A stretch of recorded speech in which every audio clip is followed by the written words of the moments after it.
Do you ever find yourself really confused about where your leads go on your patient when they need a 5-lead EKG, or if they're on the tele unit? Well, stick around for these tips and tricks to help you remember where they go.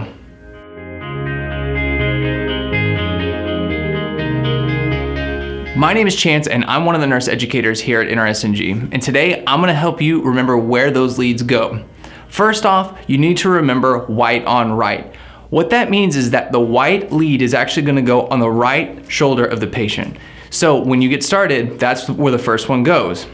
Secondly, you want to remember black and white. That's going to help you remember that the shoulders are the same. So white goes here and then black goes on the left shoulder.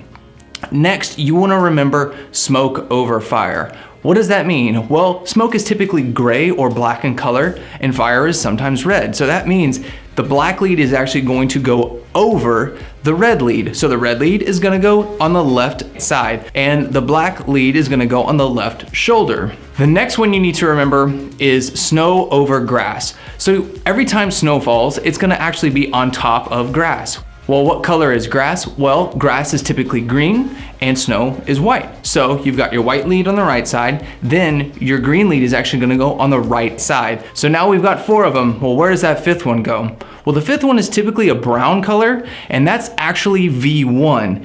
So where does V1 go? Well, V1 goes between the 4th and 5th ribs on the right side. So typically right about here.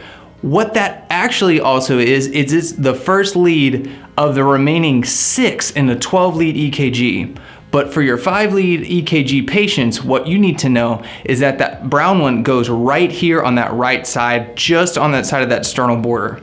I hope that these tips and tricks have really helped you out to remember where those leads go on your EKG patients.